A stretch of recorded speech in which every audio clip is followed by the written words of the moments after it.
Durante los siglos XIII y XIV, los inquisidores papales siguieron su camino por el sur de Europa, recogiendo acusaciones e investigaciones de herejes. Estos sacerdotes se veían como soldados de primera línea de Dios, en guerra por la salvación de las almas, pero dejaban atrás un campo de batalla repleto de bajas.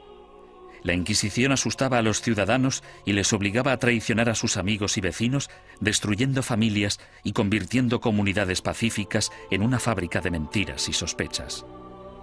A lo largo y ancho del Sacro Imperio Romano y de los reinos y principados de Europa, los ciudadanos esperaban el sermos generalis o el juicio del proceso inquisitorio.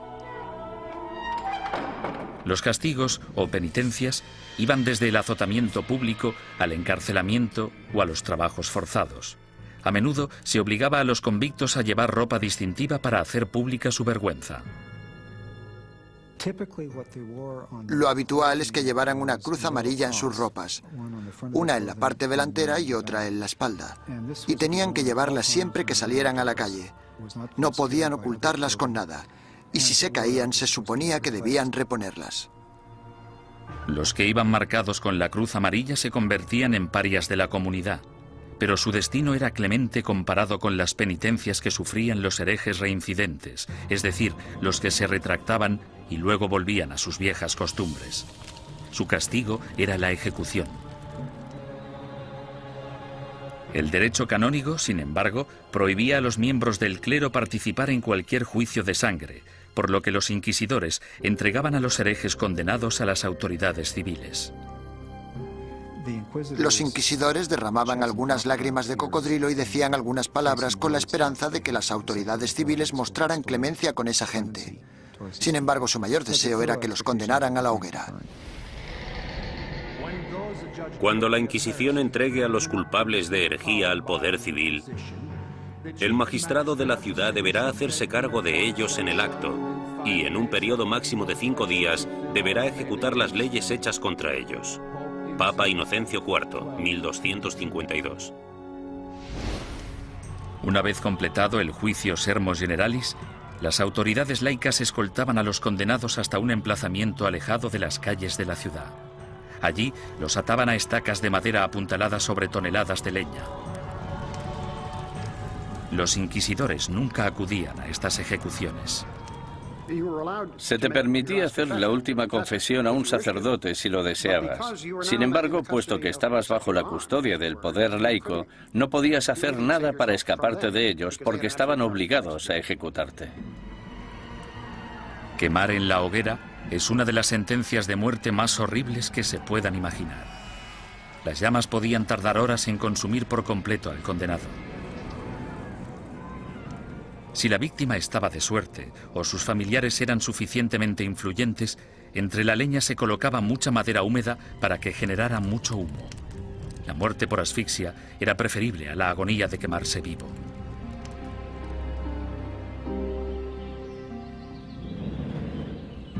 Ni siquiera la muerte podía liberarte de las garras de la Inquisición.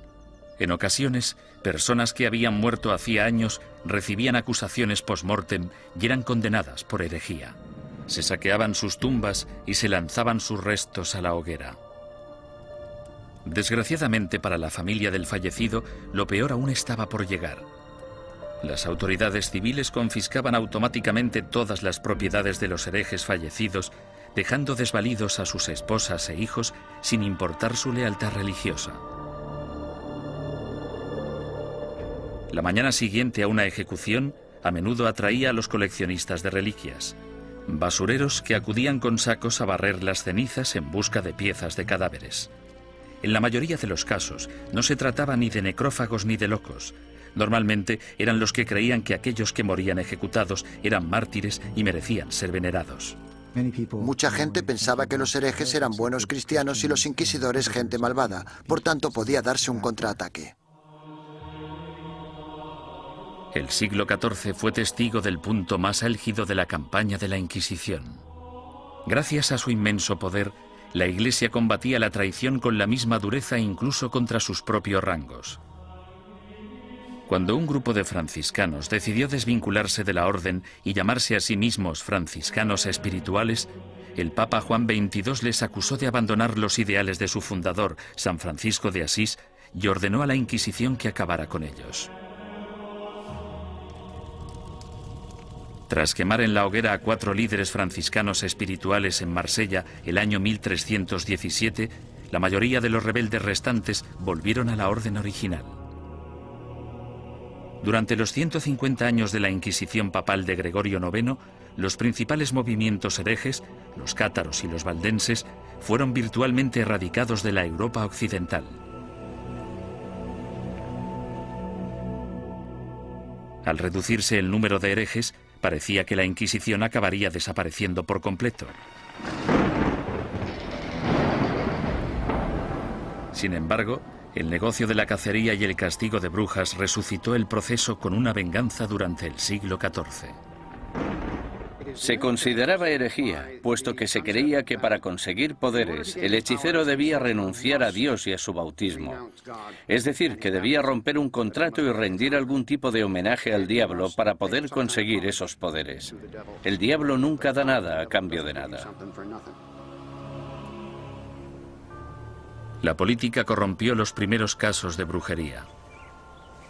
En 1307, Francia se encontraba casi en bancarrota tras una serie de fracasos bélicos. Su rey, Felipe el Hermoso, envidiaba las riquezas y las propiedades que poseían los caballeros templarios, una orden de poderosos monjes guerreros que se formó durante la primera cruzada a Tierra Santa. El rey Felipe los acusó falsamente de brujería, y durante los 7 años siguientes se torturaron y encarcelaron o quemaron en la hoguera a miles de templarios por toda Europa. Ningún historiador moderno cree que los templarios fueran objetivamente culpables de los cargos que se les imputaron: sodomía, adoración al diablo, herejía, etcétera, etcétera. En mi opinión, esto fue una verdadera manipulación cínica del proceso por parte de Felipe el Hermoso, y supone uno de los ejemplos más espeluznantes de hasta qué punto podían llegar a pervertirse los procedimientos inquisitoriales. Un siglo después, tras su triunfo sobre los ingleses en Orleans, Juana de Arco fue capturada y encarcelada por sus enemigos, que temían su creciente poder político. La entregaron al Tribunal Inquisitorial, organismo que utilizaron como instrumento en su contra.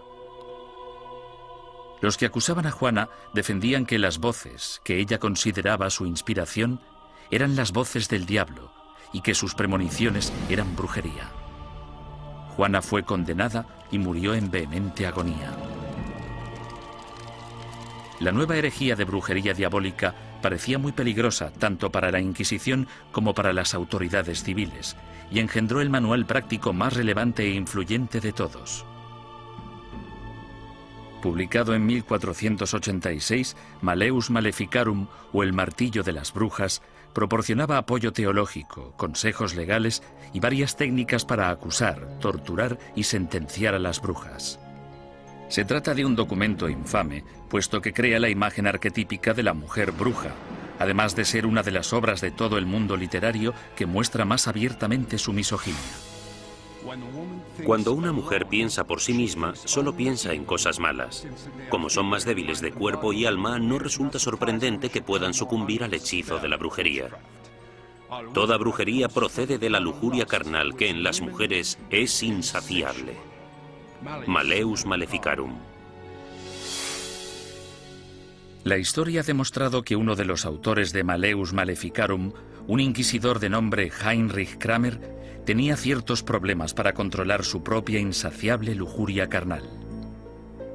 En el año 1485, Kramer fue acusado de llevar a cabo una inquisición en la región de Innsbruck, lo que ahora es Austria. Él mismo se buscó los problemas porque la mayoría de los interrogados eran mujeres y las preguntas tenían relación con sus actividades sexuales. Alarmado por la manifiesta obsesión sexual de Kramer, el obispo ordenó que destituyeran al inquisidor y que liberaran a todos sus prisioneros. 2 años más tarde apareció Malleus Maleficarum. Nació de la frustración de Kramer por la experiencia de Innsbruck y de la furiosa misoginia que sufría. Durante los siguientes 200 años, el Malleus Maleficarum se convirtió en un bestseller y llegó a ser publicado en 4 lenguas distintas.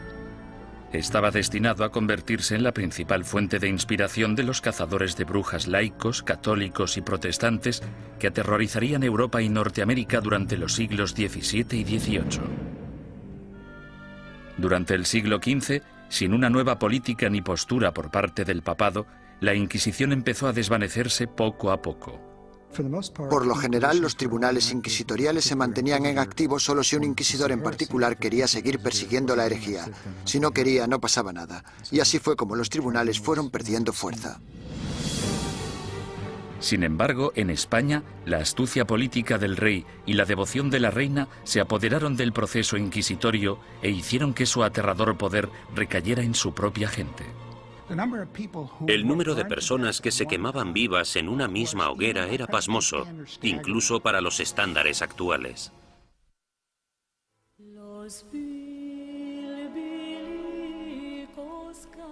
La situación de los judíos europeos durante el período medieval siempre fue desesperada.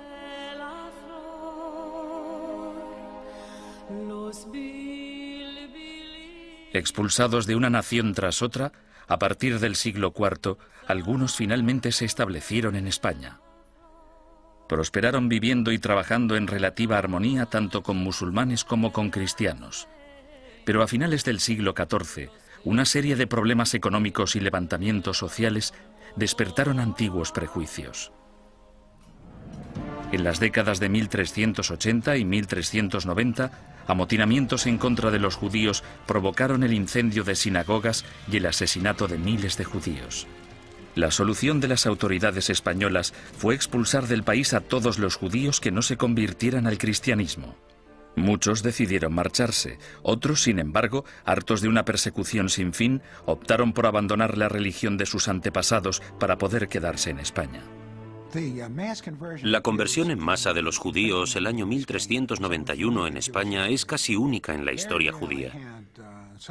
En muy pocas ocasiones se había conseguido que tantos judíos se convirtieran al mismo tiempo junto con sus rabinos y sus riquezas. Esto redujo en gran número la población de judíos en España.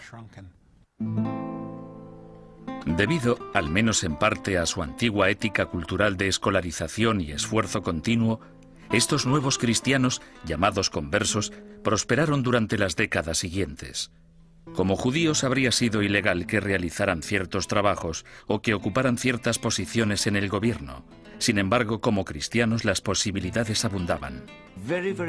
Desde los inicios de la historia de la conversión de los judíos, tenemos a conversos obispos,